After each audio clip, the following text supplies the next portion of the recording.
another edition of the Kilted Homesteader. Today we're going to talk about building a Carpenter Bee Trap.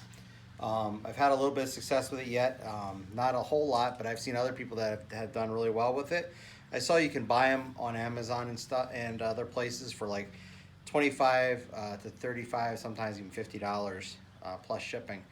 But I thought, let me see if I can try to make my own. So I went online and got some ideas off some other people, and I designed my own bee traps. This is probably the fourth one I've made. And we're gonna go through this step by step on how you go ahead and build the bee trap. The Carpenter Bee Trap. This isn't for regular honeybees. I know a lot of people get worried and say, oh, don't hurt the honeybees. Well, I agree, I like honeybees too, but Carpenter bees are very destructive to wood, sheds and outbuildings and stuff like that, even houses. So, and also sometimes even porches. I've heard of that, people, carpenter bees attacking people's porches. So this Carpenter Bee Trap is I made it with a 4x4 Douglas fir 4x4. Purchased it at Lowe's and cut it up into 6-inch length sections. Drilled 4 half-inch holes on each side, 2 inches up from the bottom. The holes are drilled in at a 45-degree angle. Then there's primarily, I forgot to mention this first, there's a hole drilled up the center, a 1-inch hole bored up the center of this with a wood bit through the center of it, and then these 4 holes are drilled in until they connect with that hole. Then we screw a base of a mason jar on there, and also put a staple on the top for hanging it, or you could put a bracket if you want to hang it on the side of a shed and be more rigid. We'll talk more about that later. The idea behind this trap is the carpenter bee will go in the hole, and because the hole's drilled at an angle, light isn't getting through, so it's kind of a shadowed hole. They go in the hole, and the only light they see is in the bottom, and they go down into the bottom. And in the bottom, you want to have about 1 inch or 2 inches of like a sugar water mix. Helps kill them a little faster, and they get stuck and they can't get their, with their wings and everything. And it helps kill them a little faster. You could use a soda bottle too. I like a mason jar. I think it looks a little bit more classy, so that's why I went with the mason jar. I think mason jars are cool, and it's fun to use them for different projects. Only downside is they're fragile and they can break if they get hit. But you can use a plastic bottle. So we're gonna go through step by step on how we build it, but that's the basic process of building a Carpenter Bee Trap. Okay, some of the items that you're gonna need to build your Carpenter Bee Trap is a 6-inch piece of 4x4 Douglas fir. They say you can use cedar also, but cedar is pretty expensive. So if you wanna be economical like me, you go with the Douglas fir or pine, something like that. So you need a 6-inch piece of that. You need a smallmouth mason jar. This is a 1-pint one that I had. I'm going to use that with the lid and the ring. Also, you're going to need a Sharpie, black Sharpie, a pencil for marking the wood to where you need to drill your holes and stuff, center punch for marking the center of the cap, a 1-inch wood bit,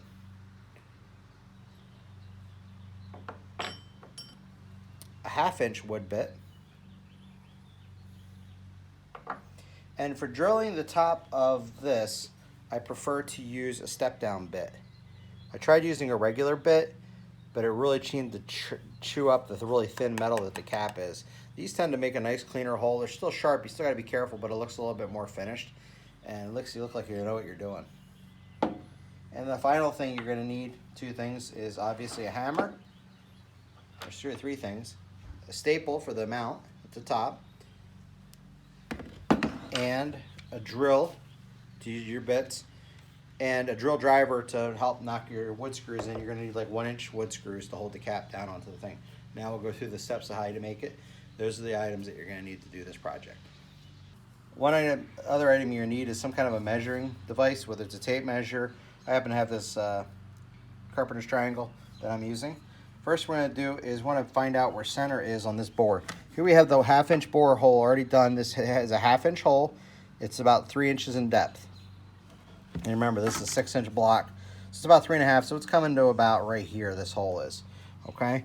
So we want to mark 2 inches from the bottom for our drilling. But what I want to do first is find center, which on this is 1 3/4 is where center is.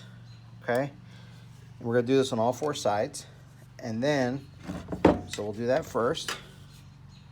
1 3/4.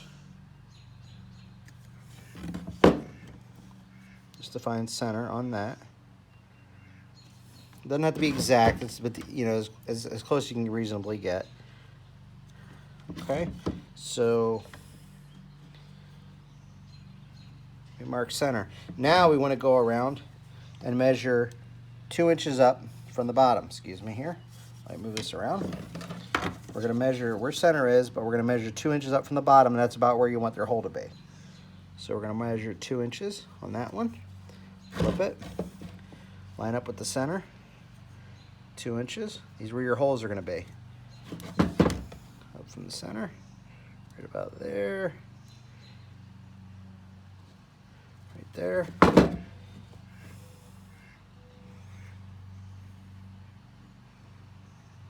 All right. So now we have our holes marked. We're going to drill our angle holes in. And we're going to drill at a 45-degree angle up from the bottom up like this. So we're going to drill our 1/2 inch hole at approximately a 45-degree angle. You want to make sure you don't stick this in your hand. It would really hurt.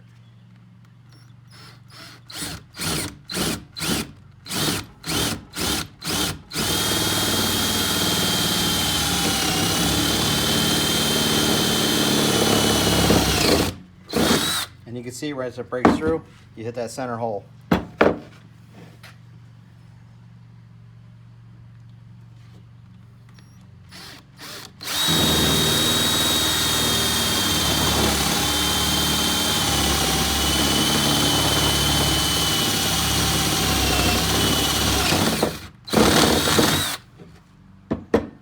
Two down, 2 to go.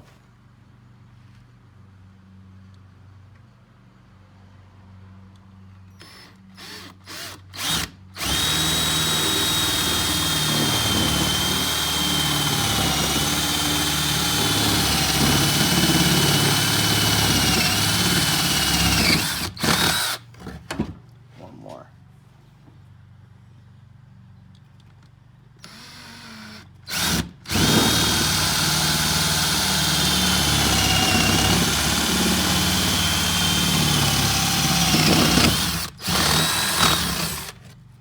Okay, we'll knock the dirt out of your hole, the sawdust out of your holes. Sometimes take an air chuck and blow it in there to help clean it out. Try to neaten them up a little bit. And run. Sometimes I'll take this bit and run it in there a little bit and help clean things out a little. Knock some of those chips out that are in there. Watch you don't drill yourself in the hand.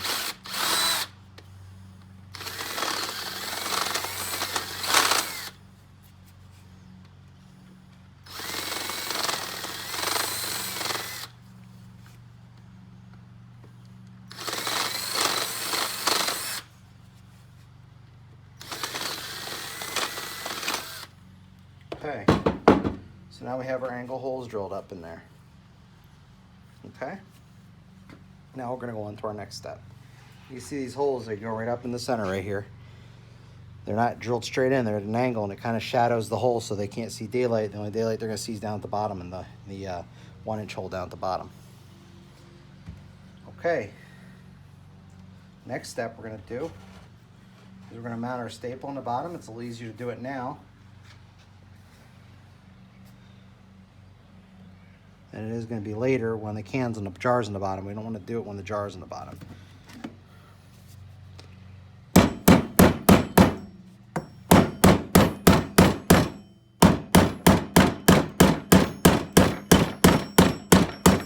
You don't want to go all the way down, just down a little bit, enough for something to hook onto the end there.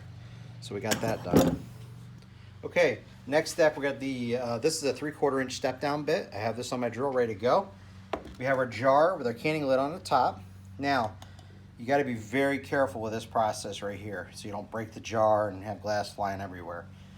This is something I came up with on my own. It makes it a little easier to drill the hole. This is a 1 inch hole, but we're going to drill a 1 3/4 inch hole here with the step bit on the top of this jar. So what I did was took a Sharpie and I marked approximately where center is. It's not exactly 100% right, but it's a ballpark idea where center is. Then I'm going to take my center punch. It's an automatic center punch. I'm going to put it right over that mark. I'm going to mark it. I do it twice. Now it gives me a little indentation to start with my step down bit. Now you'll see when I do my step down bit, I take it slow, a little bursts of speed at a time. You do not want to have this thing go through and break glass. So you're just going to take it on top. And the reason why we have this lid on the jar is if you try to hold this little thing here and drill, one, your hand's going to be right next to the bit. The other thing is too, if the drill gets a hold of it and spins it, these things are like little razors. So we keep it on top of the jar just like this. Put the ring on there to help hold it and steady it. And there's not, just give it a little snug little turn right there. And there's going to be enough friction holding on that placing into place so it'll be easy to drill. So now what you mark the center is, you're going to come up here and you're just going to take a little burst of speed.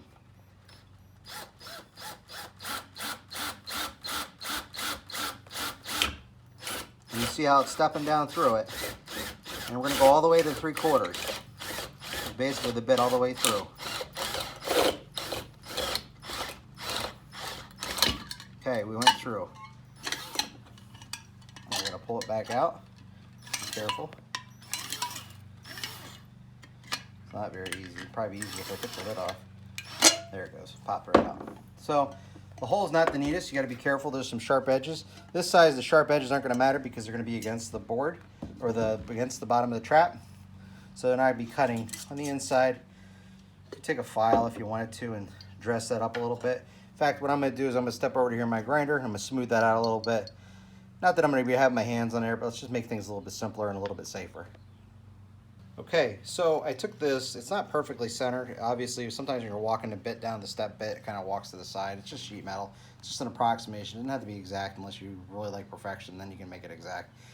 But I took some of the roughness off, the sharpness off with the bench grinder. You don't have to. Like I said, just trying to be a little bit more safe. And now, because I have a staple in the bottom here, you just can't like have this on the surface and be putting the lid to it or just want to wobble around. So I took 2 blocks I already had done up and I set them there like this. So now I have a steady, rock solid place to work, and it's going to screw the lid down onto this. So if you come over here, you can see that we're going to mount this lid, put 2 screws in there to mount this lid into place so the jar can turn onto the bottom of it. Okay, so we got like a 1-inch screw, about 1.5 inch screw. You could probably go with like a 1-inch screw, even a 3/4 screw. It doesn't take much to hold this in place. Push it, just take the sharp end of the screw and just push it into place. It'll pop it through that sheet metal real easy. And then we're gonna burn your bit, and you're just gonna run it down just against. You don't have to go crazy with it. Okay, you're gonna do the same thing for both sides. Take the second one, go over here. Try to center this lid as good as possible, just to make it look neat. Push through, take it and give it a little bit of shove. It'll go right through. You can take a hammer and knock it, and it'll go through. Come up like this, run it down, and there it goes. So you don't have to go crazy and tight. 2 screws holding in the bottom. That base is not going to go anywhere. It's going to be held in place.